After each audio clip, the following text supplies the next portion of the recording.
Good wishes to all of you. History of Medieval India, Chapter 10 Struggle for Empire in North India 1, circa 1400 to 1525 audiobook. The growing weakness of the Delhi Sultanate and the attack of Timur on Delhi in 1398, followed by the flight of the Tughlaq king from his capital, emboldened a number of provincial governors and autonomous rulers to declare their independence. Apart from the Deccan states, Bengal in the east and Sindh and Multan in the west were among the first to break away from Delhi. Soon the governors of Gujarat, Malwa, and Jaunpur in eastern Uttar Pradesh also declared themselves independent. With the expulsion of the Muslim governor for Ajmer, the various states of Rajputana asserted their independence. Gradually, a definite pattern of balance of power emerged between the states belonging to the various regions. In the west, Gujarat, Malwa, and Mewar balanced and checked the growth of each other's power. Bengal was checked by the Gajapati rulers of Orissa as well as by Jaunpur. The rise of the power of the Lodis in Delhi from about the middle of the 15th century resulted in a long drawn out tussle between them and the rulers of Jaunpur for mastery over the Ganga Yamuna valley. The situation began to change with the absorption of Jaunpur by the Lodis towards the end of the 15th century. Following this victory, and Lodis began to expand their power in eastern Rajasthan and Malwa. Malwa started disintegrating at this time due to internal factors, thereby sharpening the rivalry between Gujarat, Mewar, and the Lodis. It appeared that the victor in this context would dominate the entire North India. Thus, the struggle for the domination of Malwa was the cockpit for the struggle for mastery over North India. It was this heightened rivalry which perhaps promoted Rana Sangha to invite Babur in the hope that destruction of the power of the Lodis would leave Mewar as the strongest power in the field. Eastern India, Bengal, Assam, and Orissa. As we have seen above, Bengal had frequently become independent of the control of Delhi due to its distance, climate, and the fact that much of its communications depended upon waterways with which the Turkish rulers were unfamiliar. Due to the preoccupation of Muhammad Tughlaq with the rebellions in various quarters, Bengal again broke away from Delhi in 1338.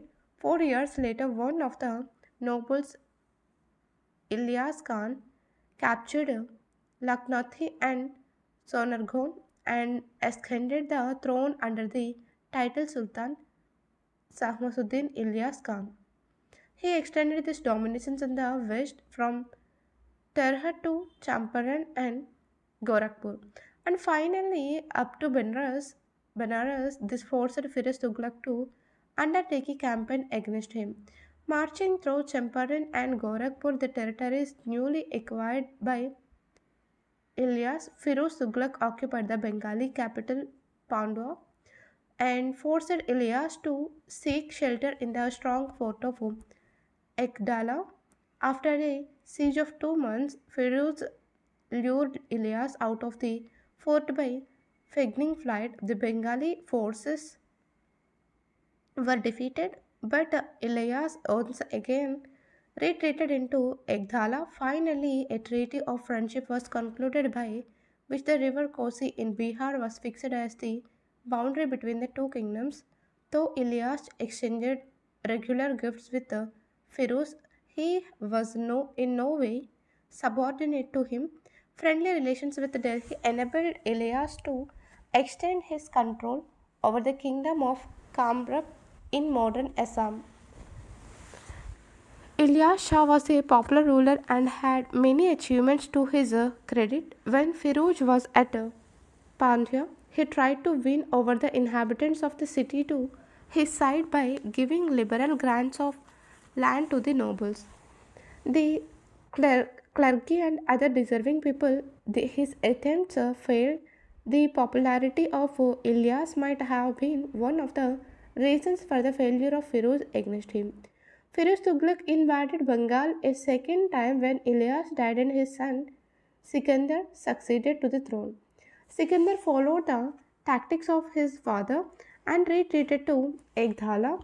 Firuz failed once again to capture it and had to beat a retreat. After this, Bengal was left alone for about 200 years and was not invaded again till after the Mughals had established their power at Delhi. It was overrun by Sher Shah in 1538. During this period, a number of dynasties flourished in Bengal. The frequent changes of dynasties did not, however, disturb the even tenor of the lives of the common people. The most famous sultan in the dynasty of Ilyas Shah was Ghiyasuddin Azam Shah, 1389 to 1409. He was known for his love of justice. It is said that he once accidentally killed the son of a widow who complained to the Qazi. The Sultan, when summoned to the court, humbly appeared and paid the fine imposed by the Qazi. At the end of the trial, the Sultan told the Qazi that if he had failed to do his duty, he would have had him beheaded. Azam Shah had close relations with the famous learned men of his times, including the famous Persian poet Hafiz or Siraj. He re-established friendly relations with the Chinese. The Chinese emperor received his envoy cordially and in 1409 sent his own envoy with presents to the Sultan and his wife, and a request to send Buddhist monks to China. This was accordingly done. Anciently, this shows that Buddhism had not died completely in Bengal till then. The revival of contact with China helped in the growth of the overseas trade of Bengal. The Chittagong port became a flourishing port for trade with China and for the re export of Chinese goods to other parts of the world. During this period, there was a brief spell of Hindu rule under Raja Ganesh. However, his sons preferred to rule as Muslims. The sultans of Bengal adorned their capitals, Pandua and Gaur, with magnificent buildings. These had a style of their own, distinct from the style which had developed in Delhi. The materials used were both stone and black brick. The sultans also patronized the Bengali language. The celebrated poet Maldhar Basu, compiler of Sri Krishna Vijaya, was patronized by the sultans and granted the title of Gunaraja. His son was honored with the title of Satya Raja Khan, but the most significant period for the growth of the Bengali language was the rule of Alauddin Hussein 1493 to 1519. Some of the famous Bengali writers of the time flourished under his rule. A brilliant period began under the enlightened rule of Alauddin Hussein. The Sultan resorted law and order and adopted a liberal policy by offering high offices to the Hindus. Thus, his Wazir was a talented Hindu. The chief physician, the chief of the bodyguard, and the master of the mint were also Hindus. The two famous brothers who were celebrated as Payus Vaishnavas, Rupa and Santan, held high posts, one of them being the Sultan private secretary. The Sultan is also said to have shown great respect to the famous Vaishnavite saint Chaitanya. Since the time of Muhammad bin Bakhtiar Khilji, the Muslim rulers of Bengal had tried to bring the Brahmaputra Valley in modern Assam under their control, but had to suffer a series of disastrous defeats in this region, which they did not know very well. The independent sultans of Bengal tried to follow in the footsteps of their predecessors. There were two warring kingdoms in North Bengal and Assam at the time. Kamatha, called Kamra by writers of the time, was in the west, and the Ahom kingdom was in the east. The Ahoms, a Mongoloid tribe from North Burma, had succeeded in establishing a powerful kingdom in the 13th century and had become Hinduized in course of time. The name Assam is derived from them. Ilyas Shah invaded Kamta and it seems penetrated up to Guwahati. However, he could not hold the area and the river Karitoya was accepted as the northeast boundary of Bengal. Plundering raids into Kamta by some of the successors of Ilyas Shah did not change the situation. The rulers of Kamta were gradually able to recover many of the areas on the eastern bank of the Karitoya. They also fought against the Ahoms by eliminating both their neighbors. They sealed their fate. An attack by Alauddin Hussein Shah, which was supported by the Ahoms, led to the destruction of the city of Kamtapur in modern Koch, Bihar, and the annexation of the kingdom to Bengal. The Sultan appointed one of his sons as governor of the area. A colony of Afghans was planted in the area. A subsequent attack on the Ahom kingdom, probably by Nasrat Shah, the son of Alauddin Hussein, was unsuccessful and was repulsed with considerable losses. The eastern Brahmaputra valley was at this time under Shuhengmang, who is considered the greatest of the Ahom rulers. He changed his name to Swarganarayana. This was an index of the rapid Hinduization of the Ahoms. He not only repulsed the Muslim attack but also extended his kingdom in all directions. The Vaishnavite reformer Shankardeva belonged to his time and played an important role in the spread of Vaishnavism in the area. The Sultanates of Bengal also tried to bring Chittagong and a part of Arakan under their control. Sultan Hussein Shah not only wrested Chittagong from the Arkan king but also conquered Taipara from its ruler. The rulers of Bengal had also to contend with Odisha during the period of Sultanate rule over Bengal. The Ganga rulers of Odisha had added Radha, South Bengal, and even made an attempt at the conquest of Lucknow. These attacks had been repulsed, but the rulers of Odisha were powerful enough not to allow the governor of Bengal to penetrate into Odisha. It was the rulers of the Ganga dynasty who built the famous Puri temple and the Sun temple Konark. It was only after 1338 that the independent ruler of Bengal, Ilyas Shah, raided Jajnagar, Odisha. It is said that overcoming all opposition, he advanced up to the Chilka lake and returned with a rich booty, including a number of elephants. A couple of years later, in 1360, while returning from his Bengal campaign, Firuz Tughlaq also raided Odisha. He occupied the capital city, massacred a large number of people, and attacked the Jagannath temple of Puri. These two raids destroyed the prestige of the Ganga dynasty. In due course, a new dynasty called the Gajapati dynasty came to the fore. The Gajapati rule marks a brilliant phase in Odisha history. The rulers were great builders and warriors. The Gajapati rulers were mainly instrumental in extending their rule in the south towards Karnataka. As we have seen, this brought them into conflict with Vijayanagara, the Reddis, and the Bahmani sultans. Perhaps one reason why the Gajapati rulers preferred aggrandizement in the south was their feeling that the sultans of Bengal were too strong to be easily dislodged from the Bengal Odisha border. But the Odisha rulers could not hold on to their southern conquests for any length of time due to the power and capabilities of the Vijayanagara and Bahmani rulers. In Bengal, the Odisha frontier at this time was the river Saraswati, which then carried much of the waters of the Ganga. Thus, a large part of Midnapur district and part of the Hogli district were included in Odisha territories.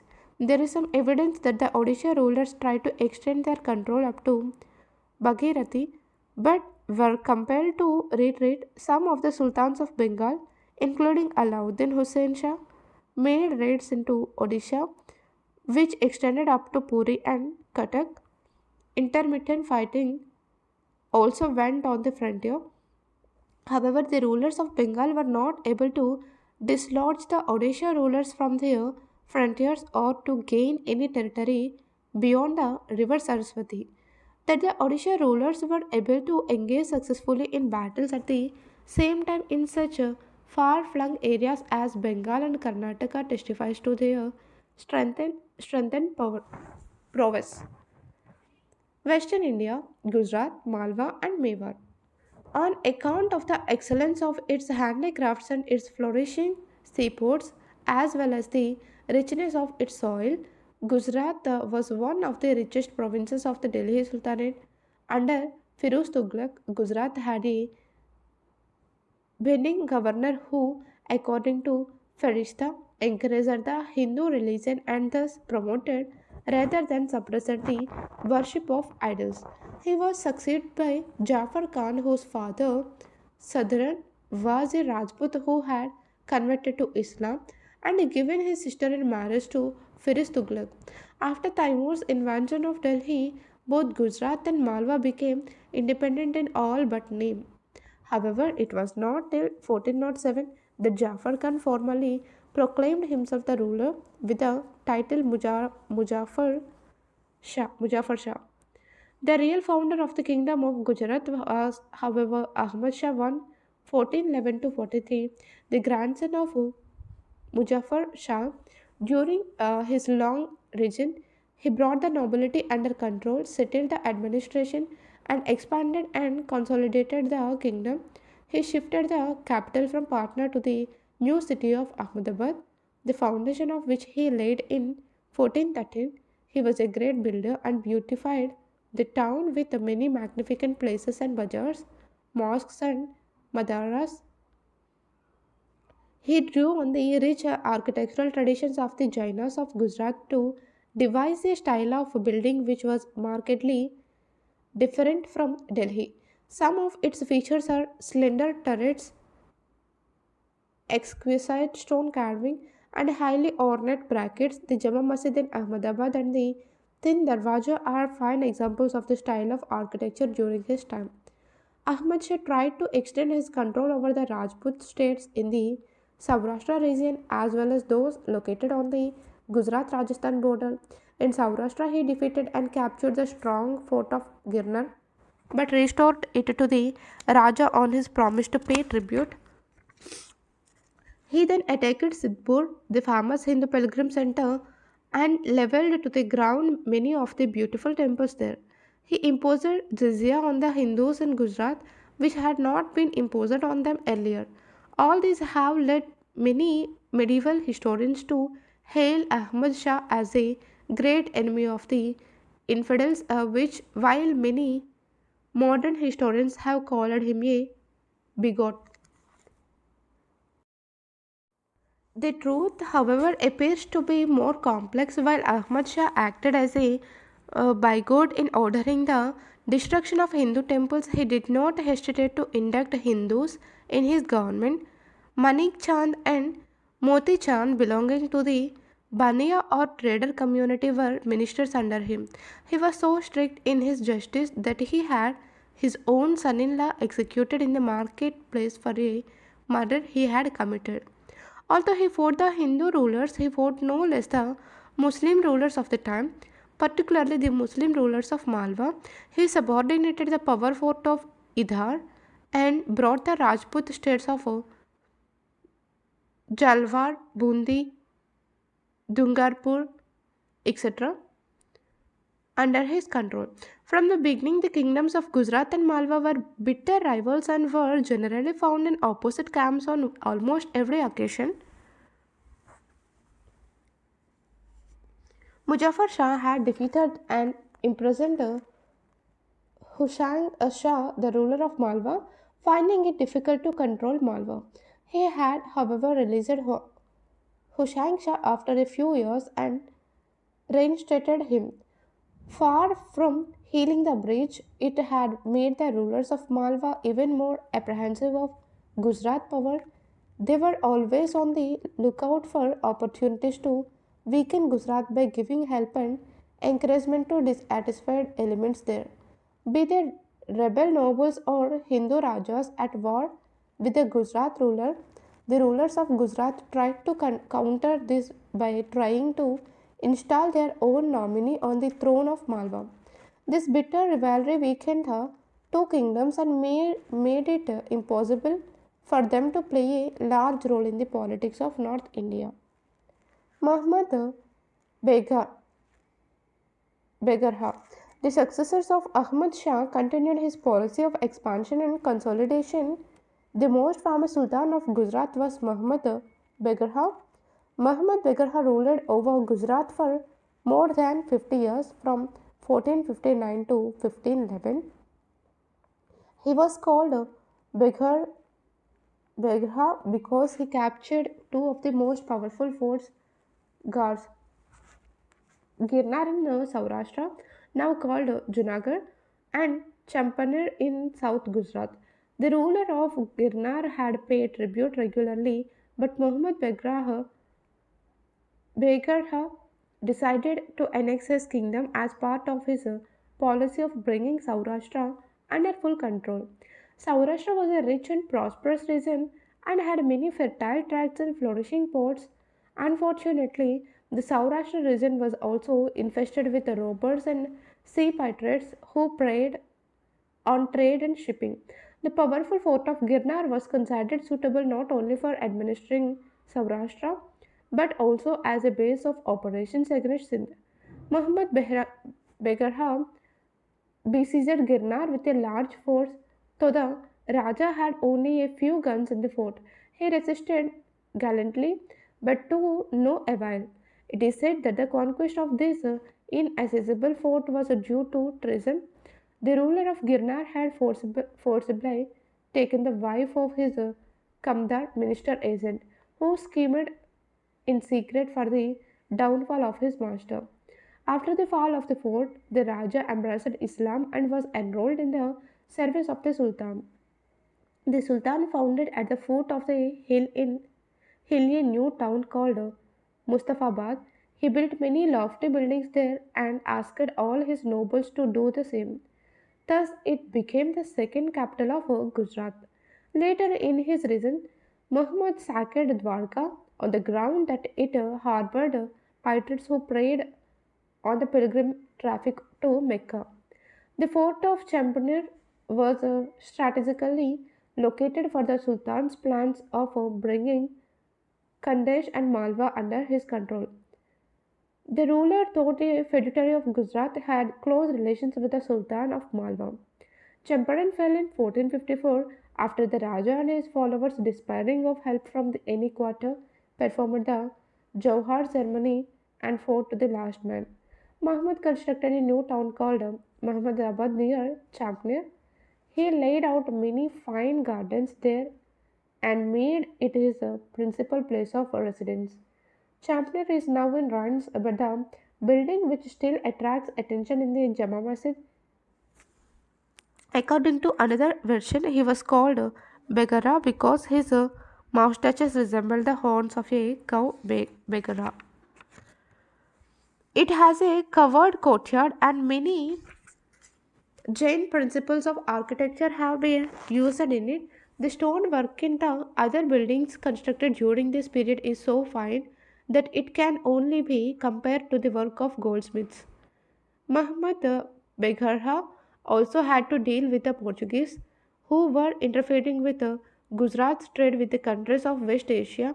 He joined hands with the ruler of Egypt to check the Portuguese naval power but was not successful. During the long and peaceful reign of Muhammad Begharha, trade and commerce prospered. He constructed many caravansaries and inns for the comfort of the travelers. The merchants were happy because roads were safe for traffic. Though Muhammad Begharha had never received a systematic education, he had gained considerable knowledge by his constant association with the learned men. Many works were translated from Arabic into Persian during his reign. His court poet was Udayaraja, who composed in Sanskrit. Muhammad Begra had a striking appearance. He had a flowing beard which reached down to his waist, and his moustache was so long that he tied it over the head. According to a traveler, Barbosa Muhammad from his childhood had been nourished on some poison so that if a fly settled on his head, it swelled and immediately fell dead. Muhammad was also famous for his voracious appetite. It is said that for breakfast he ate a cup of honey, a cup of butter, and 100 to 150 plantains. He ate 10 to 15 kilos of food a day, and we are told that plates of meat patties, samosas, were placed on both sides of his pillow at night in case he felt hungry. Under Muhammad Begharha, the Gujarat kingdom reached its maximum limit and emerged as one of the most powerful and well administrated states in the country. Later on, it was powerful enough to pose a serious challenge to the Mughal ruler Humayun. Malwa. The state of Malwa was situated on the high plateau between the rivers Narmada and Tapti. It commanded the trunk roads between Gujarat and northern India, as also between North and South India. As long as Malwa continued to be strong, it acted as a barrier to the ambitions of Gujarat, Mewar, the Bahmanis, and the Lodi Sultans of Delhi. The geopolitical situation in northern India was such that if any of the powerful states of the region could extend its control over Malwa, it would be well on its way to making a bid for the domination of the entire North India. During the 15th century, the kingdom of Malwa remained at the height of its glory. The capital was shifted from Dar to Mandu, a place which was highly defensible and which had a great deal of natural beauty. Here, the rulers of Malwa constructed a large number of buildings, the ruins of which are still impressive. Unlike the Gujarat style of architecture, the Mandu architecture was massive and was made to look even more so by using a very lofty plinth for the buildings. The large scale use of colored and glazed tiles provided variety to the buildings. The best known among them are Jama Masjid, the Hindola Mahal, and the Jahal Mahal. From the beginning, the kingdom of Malwa was torn by internal dissensions. The struggle for succession between different contenders to the throne was accompanied by fighting between different groups of nobles for power and profit. The neighboring states of Gujarat and Mewar were always ready to take advantage of this factionalism for their own purposes. One of the early rulers of Malwa, Husang Shah, adopted a broad policy of religious toleration. Many Rajputs were encouraged to settle in Malwa. Thus, two of the elder brothers of Rana Mokal of Mewar were granted jagirs in Malwa. From the inscription of the Lalitpur temple, which was built during this period, it appears that no restrictions were placed on the construction of temples. Hushang Shah extended his patronage to the Jains, who were the principal merchants and bankers of the area. Thus, Nardeva Soni, a successful merchant, was the treasurer of Hushang Shah and one of his advisors. However, not all the rulers of Malwa were equally tolerant. Muhammad Khilji, 1436 to 69, who is considered the most powerful of the Malwa rulers, destroyed many temples during his struggle with Ranakumbha of Mewar.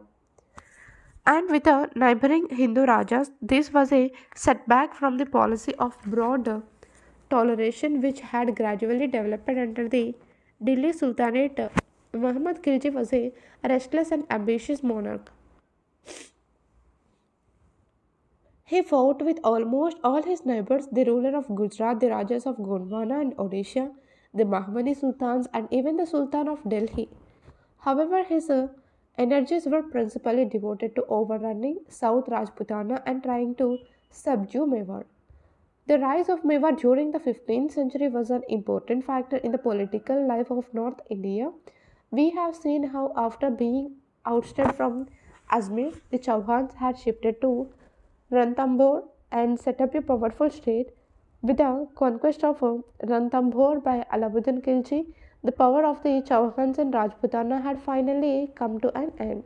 From its ranks, a number of new states arose. The state of Marwar, with its capital at Jodhpur, founded 1465, was one of these. Another state of consequence in the area was the Muslim Principality of Nagaur.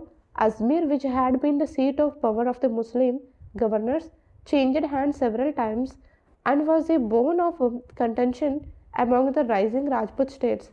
The mastery of eastern Rajputana was also in dispute, the ruler of Delhi being deeply interested in this area. The early history of the state of Mewar is obscure. The virtual founder of Mewar is supposed to be Bapa Rawal of the Goilot clan, who is said to have migrated from Gujarat in the 7th century and dominated the southwestern part of Rajasthan. The Gohils ruled from Chittor to the time of Ratan Singh, who was ousted by Alauddin Khilji. Chittor then passed into the hands of the Sisodias, who had been feudatories of the Gohils during the last quarter of the 14th century and the first quarter of the 15th. Rao Lakha and Mokhal made Mewar the most powerful state in Rajasthan. The ruler who raised it to the status of a power to be renowned with was Ranakumbha, 1433 to 68. After cautiously consolidating his position by defeating his internal rivals, Kambha renewed efforts for the conquest of Bundi, Kotah and Daungarpur on the Gujarat border. Kotah had earlier been paying allegiance to Malwa and Dumpur to Gujarat. This brought him into direct conflict with both these kingdoms. There were other reasons for the conflict too. The Khan of Nagaur, who had been attacked by Ranakumbha, had appealed for help to the ruler of Gujarat.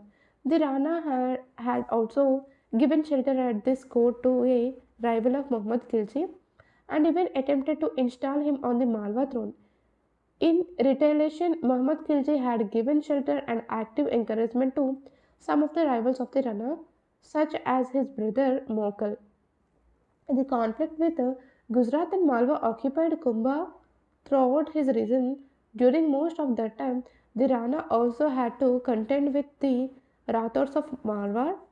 Marwar was under Mewar occupation, but it soon became independent after a successful struggle waged under the leadership of Rao Jodha. Although sorely pressed from all sides, Rana Kumbha was largely able to maintain his position in Mewar.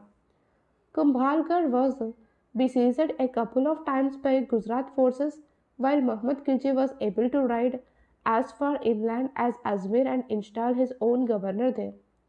The Rana was able to repulse these attacks and retain possession of most of his conquests, with the exception of some outlying areas such as Ranthambore.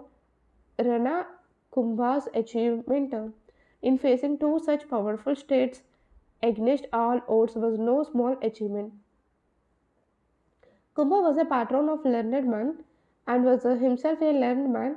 He composed a number of books, some of which can still be read. The ruins of his palace and the Victory Tower, Kirti Stambha, which he built at Chittor, show that he was an enthusiastic builder as well. He dug several lakes and reservoirs for irrigation purposes. Some of the temples built during his period show that the art of stone cutting, sculpture, etc., were still at a high level. Kumbha was murdered by his son Udha in order to gain the throne. Though Udha was soon ousted, he left a bitter trail. After a long fratricidal conflict with his brothers, Ranasanga, a grandson of Kumbha, ascended the Gaddi of Mewar in 1508. The most important development between the death of Kumbha and the rise of Sanga was the rapid internal disintegration of Malwa. The ruler Muhammad II had fallen out with Medini Rai, the powerful Rajput leader of eastern Malwa, who had helped him to gain the throne. The Malwa ruler appealed for help to Gujarat, while Medini Rai repaired to the court of Rana Sangha for help. In a battle in 1517, the Rana defeated Muhammad II and carried him as a prisoner to Chittor. It is claimed that he realized him after 6 months, keeping one of his sons as a hostess. Eastern Malwa, including Chanderi, passed under the overlordship of Rana Sangha. The developments in Malwa alarmed the Lodi rulers of Delhi, who were keenly watching the situation. The Lodi ruler Ibrahim Lodi invaded Mewar but suffered a sharp reversal at the hands of Rana Sangha at Katholi. Ibrahim Lodi withdrew in order to consolidate his internal position. Meanwhile, Babur was knocking at the gates of India. Thus, by 1525, the political situation in North India was changing rapidly, and a decisive conflict for supremacy in North India seemed inevitable.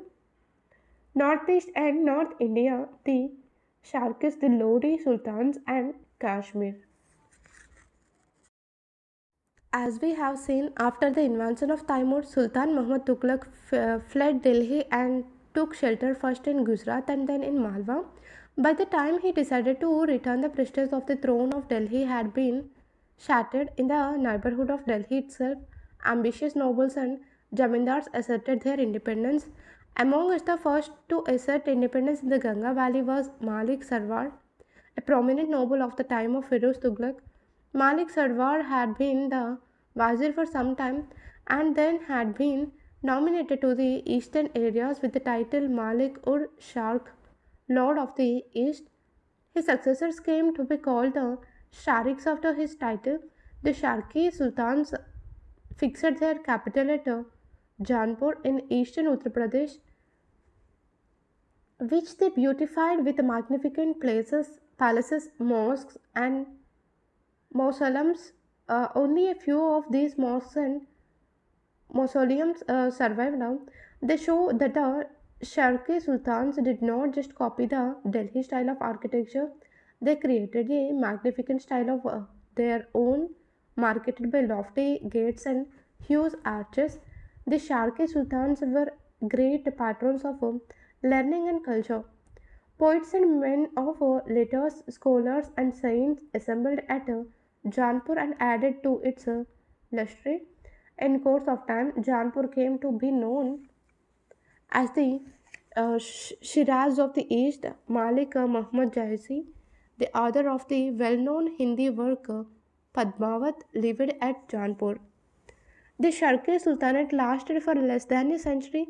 At its height, it extended from Aligarh in western Uttar Pradesh to Darbhanga in North Bihar, and from the boundary of Nepal in the north to Bundelkhand in the south.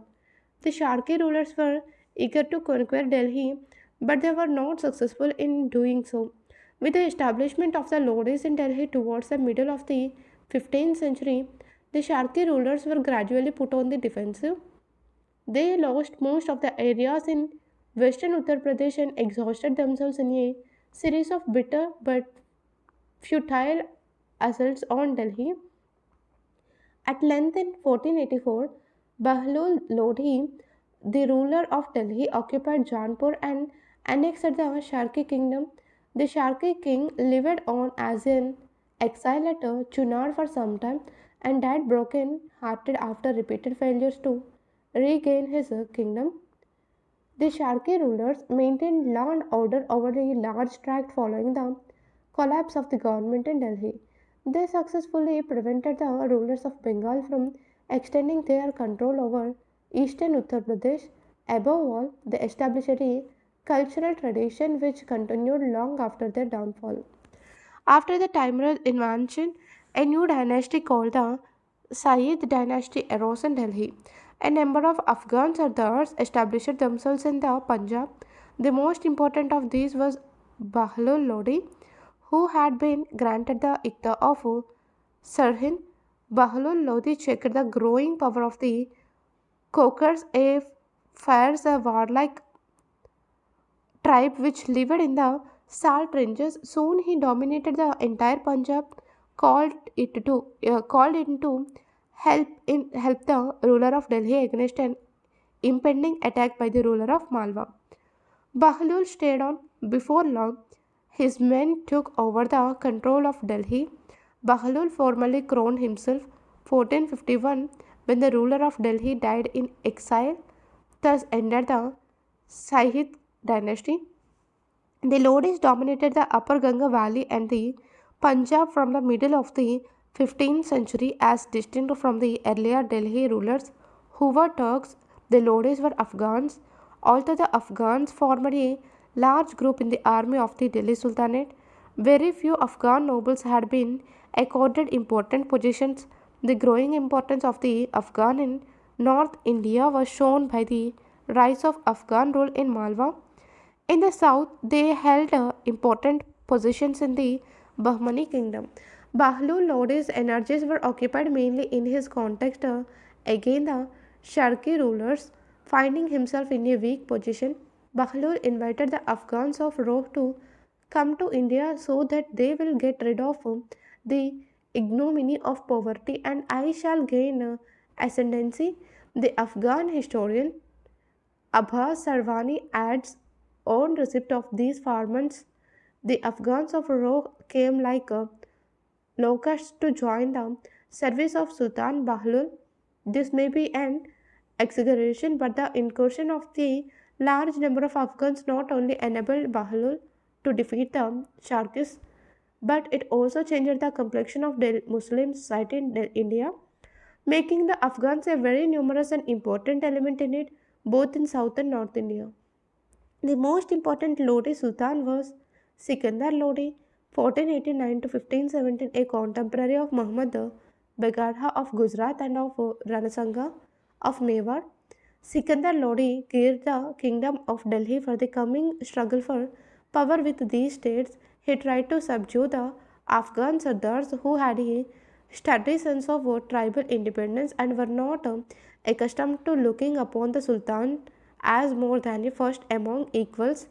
Sikandar made the nobles stand before him in order to impress them with his superior status. When a royal order was sent, all the nobles had to come out of the town to receive it with due honor. All those who held jackets had to submit accounts regularly. Drastic punishments were given to those who embezzled money or were corrupt. Sikandar Lodi had only limited success in his efforts to control the nobles. At his death, Bahlul Lodi divided the kingdom among his sons and relations. Though Sikandar had been able to undo this after a hard struggle, the idea of a partition of the empire among the sons of the ruler persisted among the Afghans. Sikandar Lodi was able to establish an efficient administration in his kingdom.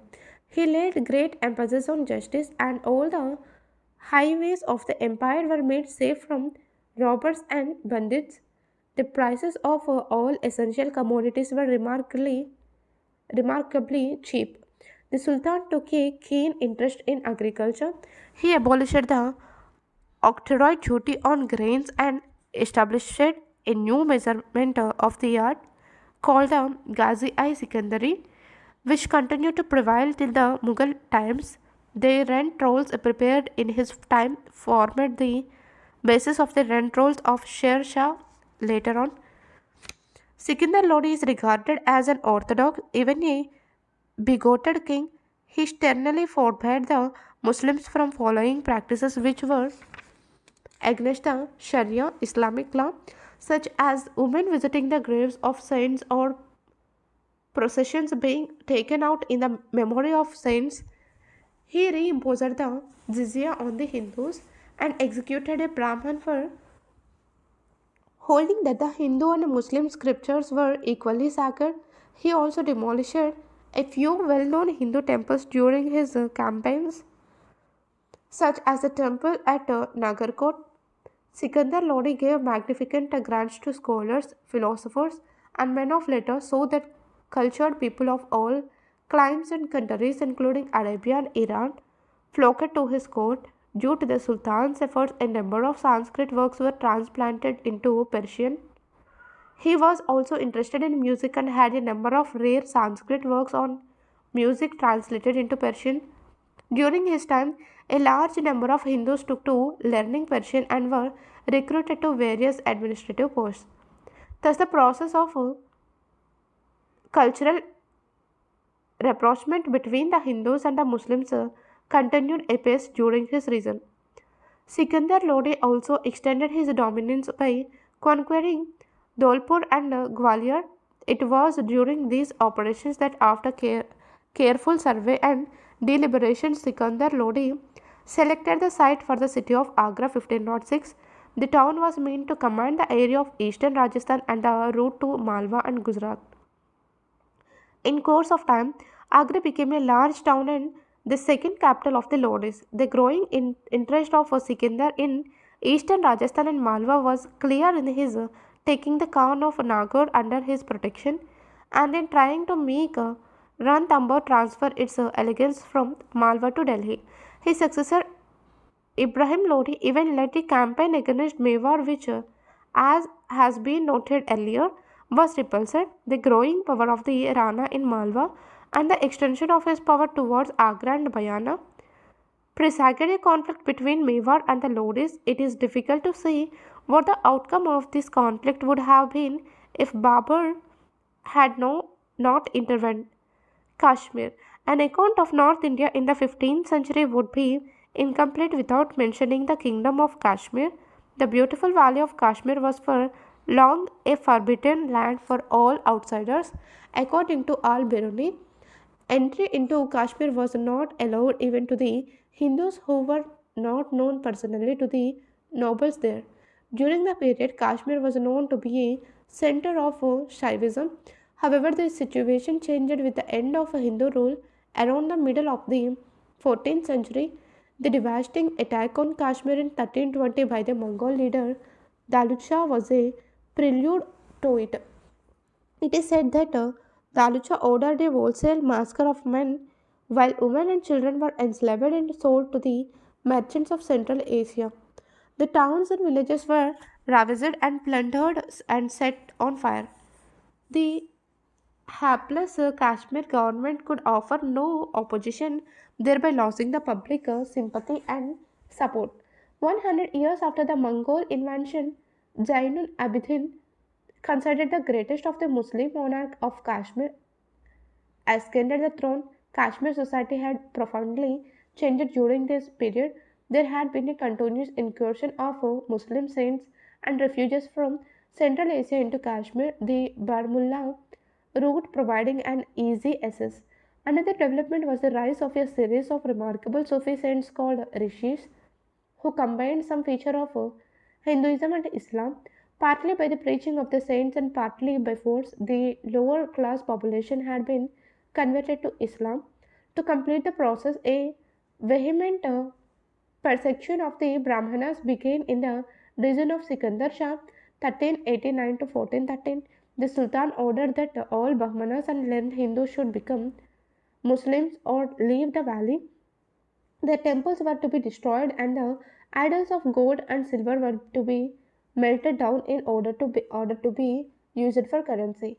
It is said that these orders were issued at the instance of the king's minister Suhabhat, who had converted to Islam and was bent on harassing his former co-religionists.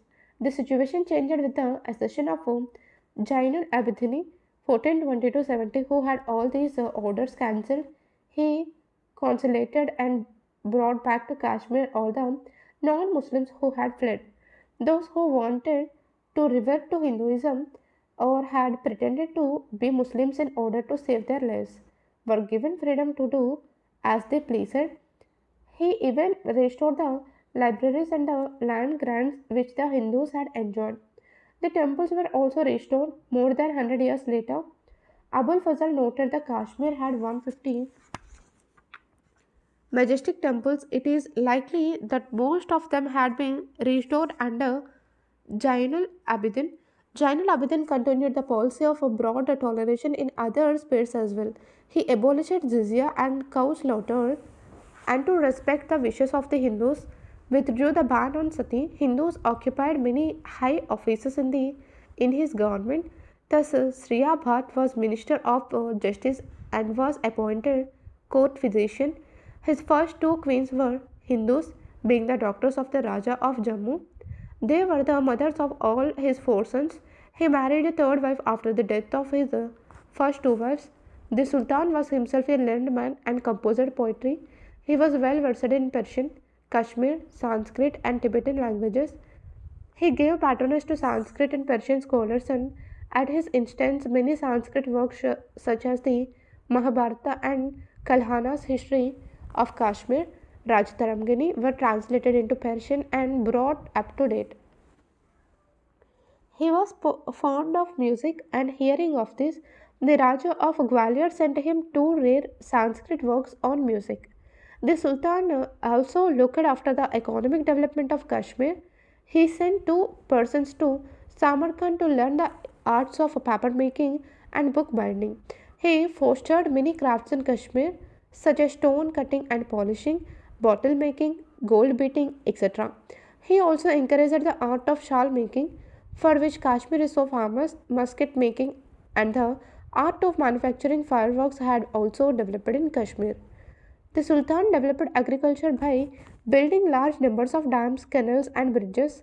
He was an enthusiastic builder, his greatest engineering achievement being Jaina Lanka, the artificial island on the Ulor Lake on which he built his palace and a mosque. Jainul Abdin is still called Budshah, the great Sultan by the Kashmiris. Though not a great warrior, he defeated the Mongol invasion of Ladakh, conquered the Baltistan area called Tibet I Bujurg, and kept control over Jammu, Rajouri, etc. He thus unified the Kashmiri kingdom. The fame of Jainul Abidin had spread far and wide. He was in touch with the leading rulers in other parts of India, as also the leading rulers of Asia. A quick survey of the developments during the 15th century shows that a regional balance of power could offer neither peace nor stability. The regional kingdoms had, however, many cultural contributions to their credit. In these kingdoms, local styles of architecture were developed, often using local traditions. Local languages were also patronized, while some of the rulers did carry out a large scale destruction of temples and tried to present themselves as Orthodox Muslim kings. Overall, in these kingdoms, the forces of mutual accommodation and cultural integration remained active, some of the rulers anticipating Akbar in a number of fields. Thank you.